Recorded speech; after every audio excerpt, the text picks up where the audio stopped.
Cara, eu tenho uma pergunta que eu não sei nem se eu sei fazer essa pergunta. Mas o que acontece? Uma coisa que sempre me intrigou foram as pirâmides do Egito. É mesmo? Toda a história em volta dela.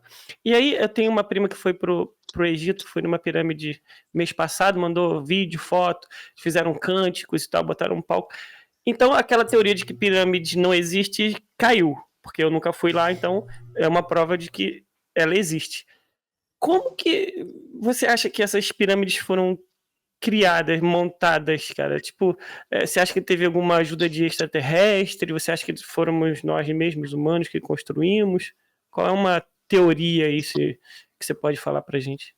Olha, a teoria extraterrestre da construção das pirâmides foi criada no passado, na década de 70, por americanos que queriam vender livros.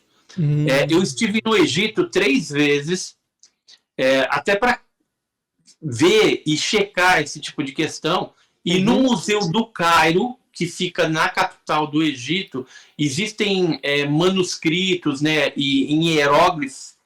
Então tem lá aqueles escritos hieróglifos, onde você tem toda a explicação de como que eram feitas as pirâmides pelos construtores, arquitetos egípcios.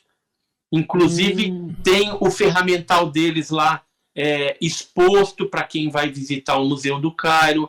Então, assim, não tem nada de misterioso naquilo. Aí você pergunta, mas as pedras são de toneladas. Tem pedras pesadíssimas lá, mas tudo tem uma explicação. A pirâmide, segundo esses documentos, ela era feita de cima para baixo. Então você fazia um grande monturo de terra, ia colocando as pedras, ia limpando, porque a granulação da areia é muito grossa.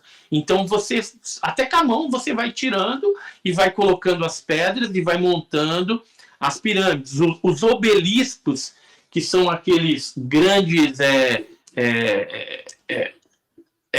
postes assim, com escrita também egípcia, eles eram grandes, pesados, eram arrastados, rolados. Quando chegava no local onde ele ia ser colocado em pé, não precisava de guindaste. Era cavando.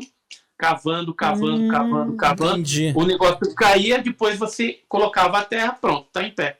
Saquei. Caralho, saquei. Então, agora, por que os egípcios faziam isso? Era escravo? Não. Quem fazia isso era o próprio egípcio, que acreditava que o faraó era o próprio Deus na terra.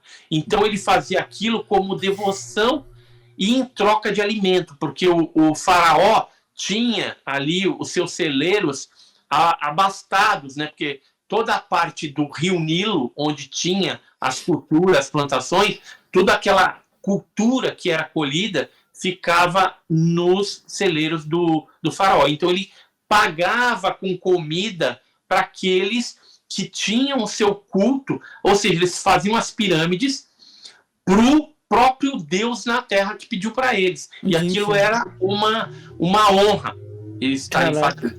Entendi. E aí, pirâmide era o quê? Nada mais era do que o mausoléu, né, a campa funerária do faraó ali. Então ele ia ser enterrado ali, naquele local. Era um cemitério, era a câmara funerária dele. Só que aquilo ali era lorota, porque ele não era enterrado ali. Eles pegavam o corpo junto com os tesouros e ia tudo para o Vale dos Reis. Eu estive visitando também, que é onde foram achados a tumba lá de Tutankhamon. Encontrado Ramsés II. Toda essa galera era levada para lá. Aí alguns túmulos eram saqueados depois, porque tinha muito ouro, muita coisa, né? Engraçado, então, assim, é uma prática meio viking. Essa historinha que ET veio com a nave, saiu né, tirando o peso das coisas e levando. Muito bom você esclarecer isso. Isso aí é lorota. Porque o Edinho tava me enchendo o saco, Edson. Eu vou te falar, ele ficava falando, pô, eu acredito pra cá isso, eu tenho certeza. Não, porra, Edinho. eu não falei isso, eu falei que eu não vi, pô. Eu ainda vou no Museu do Cairo lá ver isso um dia, se Deus quiser. Pode ir lá, mas eu acredito na palavra do Edson, entendeu? Eu também, cara. Pode ir lá, porque eu tive 3 vezes lá no Egito já. Cara, Caraca. não, esse papo com o Edson tá sendo do caralho, porque... Aí, Oi. e na Ilha de Páscoa? Boa! Ilha de Páscoa? Ilha de Páscoa tem muito indícios, né, de atividade. Eu fui lá também. E como que foi? Então, ali, aquelas estátuas dos Moais, não tem nada de extraterrestre. Ali era escultura, era como se fosse a foto de um cara importante da Ilha de Páscoa, ou seja, um governante de uma parte da tribo, porque tinha várias tribos ali, ou alguém que tinha mais posses, então podia fazer. Tanto é que, se você for na Ilha de Páscoa, você não pode tocar nos Moais, porque é um símbolo funerário, e muitas vezes os ossos daquele líder indígena tá ali embaixo. Esse vídeo é um corte da Nave Podcast, clica aqui para assistir o papo completo e aqui embaixo separamos o vídeo especialmente para você. Lembrando que nesse canal a gente tem vídeo todos os dias, então aproveita para se inscrever e venha decolar com a gente.